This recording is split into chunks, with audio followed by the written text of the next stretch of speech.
Bonjour! Xin chào, Chào anh Christophe! chào Hàn Dung, khỏe không? Em rất khỏe. Còn anh? Khỏe, rất khỏe. Ôi là, ôi giời ơi. Bonjour tout le monde, bienvenue de la chaîne Humanity and Harmony and Christophe, les délices de Nambiette. yeah! Donc, dans notre vidéo Les intermèdes culturels, Anne-Christophe, de quoi tu as envie de parler? Alors, moi, je vais te parler de la gentillesse vietnamienne. C'est pas parce que tu es là, Oh, hein, je te rassure, mais euh, j'ai des milliers et des milliers d'anecdotes. Alors, je ne vais pas en faire 36 000, je vais vous en faire deux. Deux anecdotes sur la gentillesse vietnamienne. La première, alors pour la petite histoire, j'ai été soigné au Vietnam. Je suis parti au Vietnam en fauteuil roulant. Je suis revenu du Vietnam sur mes deux jambes. Et quand je suis parti au Vietnam en fauteuil roulant, il a fallu qu'on trouve un appartement. Et donc, on a trouvé un appartement. La dame savait que j'avais un problème de santé. Donc, j'arrive, elle me voit arriver. Alors, il faut savoir qu'au Vietnam, toutes les maisons sont surélevées. Et vous avez une rampe pour monter les scooters dans les maisons. Donc, je suis monté par la rampe scooter. Et donc, elle me fait visiter l'appartement. Je trouve super. J'installe mes affaires. Je redescends en bas avec l'ascenseur. Et là, la dame qui s'appelle Hop et Hop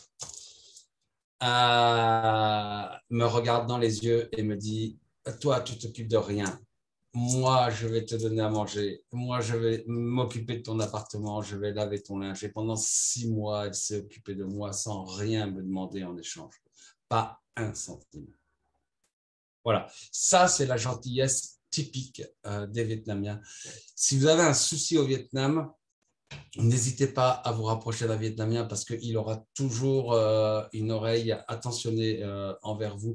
Les Vietnamiens font très, très attention aux touristes. Et ça, c'est vraiment, ça fait partie des choses qui sont incroyables. J'ai été soigné au Vietnam, on m'a demandé 0 € pour me soigner.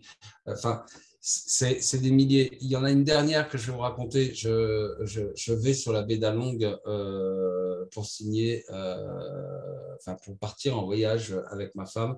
On se décide de faire un petit périple sur la baie d'Along entre deux signatures de contrat.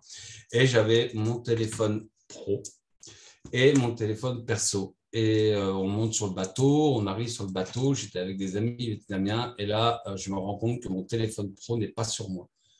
Et j'avais oublié de prendre mon téléphone pro sur le quai. C'est un téléphone qui valait une grande fortune, et surtout qui avait une grande valeur pour moi, puisqu'il y avait toute mon entreprise dessus. Et donc, avec mon téléphone perso, j'appelle tout de suite mon téléphone pro via Messenger. Quelqu'un répond, une vietnamienne. Je passe à mon ami. Mon ami lui explique que c'est mon téléphone et que je l'ai oublié. Et là, la dame lui dit, ne vous inquiétez pas, on garde votre téléphone jusqu'à demain. Et quand vous viendrez à tel kiosque et je vous rendrai votre téléphone. Chose qui est totalement impensable en France. Si tu oublies ton téléphone sur un banc, je te promets que ton téléphone, tu pourras venir le chercher. Il n'existera plus. Voilà. Ça, c'est vraiment la gentillesse vietnamienne. Et c'est vrai qu'en fait, ben, du coup, là, quand je suis arrivée en France, ben, j'avais vu un peu aussi cette différence-là qui est un peu marquant. En gros, moi, j'avais l'habitude, par exemple, ben voilà, si je devais arriver à l'aéroport assez tôt et puis que j'ai plein de valises et tout ça, je sais que je peux appeler un ami vietnamien pour venir à l'aéroport me chercher et ça, je trouve normal. Ou par exemple, j'ai un déménagement à faire. Et là, donc à l'époque, hein, j'étais avec un ex, il était français 100%. Et donc, en fait, on avait des déménagements et en fait, j'ai appelé, mais c'était que des amis vietnamiens. Donc, en général, quand j'ai besoin d'aide, je poste un truc sur Facebook. Bon, c'est des amis vietnamiens qui viennent m'aider chez moi. Et en fait, bon, on n'avait pas de voiture, donc on faisait tout par métro.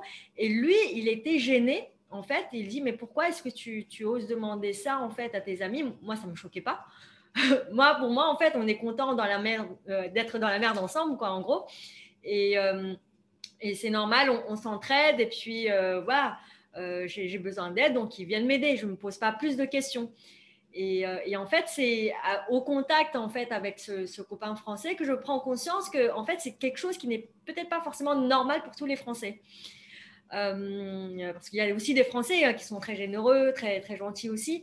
Mais j'ai l'impression, voilà, comme un Christophe, qui a accueilli un Vietnamien chez lui alors qu'il avait besoin d'aide, n'est-ce pas? C'est ça. Mais en fait, je dis toujours, et ça c'est ce que je dis encore beaucoup à beaucoup de gens, quand tu vas au Vietnam, si tu as le moindre souci, va vers un Vietnamien.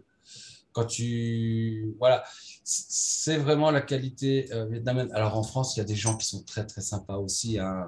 Voilà, il y a aussi des gens sympas, mais je ne connais pas un hôtel qui dirait, en voyant une personne handicapée, vous inquiétez pas, on va s'occuper de vous.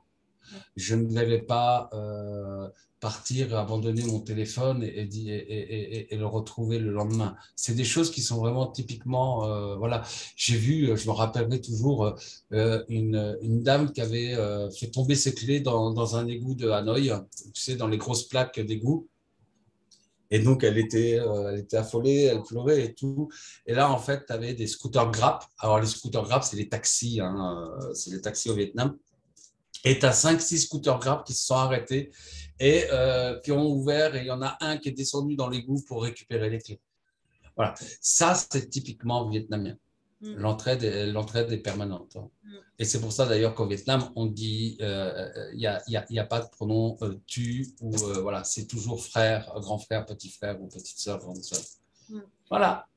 Yes, très très belle anecdote et merci aussi de relever ça parce que on ne se rend pas forcément compte en fait. Parfois, ça peut paraître évident.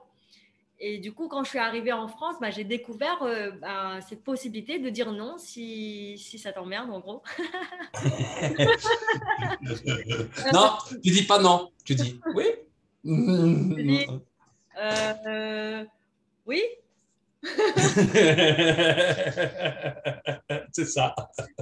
Mais en gros, voilà, c'est ce qui fait. Alors, après, il y a aussi d'autres côtés, hein, c'est-à-dire qu'on a cette habitude, du coup, de tout observer aussi et de voir où est-ce que l'autre a besoin d'aide. Mais ça peut paraître trop intimidant, rentrer trop dans l'intimité par rapport à la culture française ou d'un Français. Et donc, en fait, moi, j'ai cette habitude aussi, bah, tiens, l'autre, il a besoin d'aide, alors qu'est-ce que je pourrais faire? Attends, je vais t'emmener là-bas ou je vais dire ça à quelqu'un. Bon, voilà. Et en fait, les choses peuvent se faire rapidement, sauf que si la personne, elle n'a pas cette habitude-là, elle va se dire, mais qu'est-ce qu'elle veut de moi? C'est exactement ça. Alors pour Hélène, ça a été très perturbant parce que effectivement, elle disait les Vietnamiens sont trop gentils. C'était sa phrase avec Hélène quand elle y était pour la première fois. Ça l'avait énormément surpris, choqué et même un petit choc culturel, hein, parce qu'elle disait mais pourquoi elle avait du mal à avoir cette générosité des Vietnamiens comme quelque chose de normal pour elle. Quand on est en France, oui, effectivement, on va aider quelqu'un, voilà, quelqu'un qui crève sur la route, et encore maintenant, ça c'est de moins en moins, mais quelqu'un qui crève sur la route, on s'arrête pour voir s'il a besoin d'un coup de main ou des choses comme ça. Mais au Vietnam, c'est naturel et on fait surtout très attention à toi. Et c'est pas parce que tu es étranger, c'est parce que tu es un être humain. Et en ces temps de guerre, ça, c'est plutôt bon. Voilà, tout à fait. Bon, du coup, si vous avez aimé cette vidéo et que vous posez plus de questions, rendez-vous le 27 mars de 11h à midi pour un live intermède culturel sur la chaîne Humanity and Harmony qui est là. Et toutes les informations sont dans la description de cette vidéo. Et... Oui. Oui.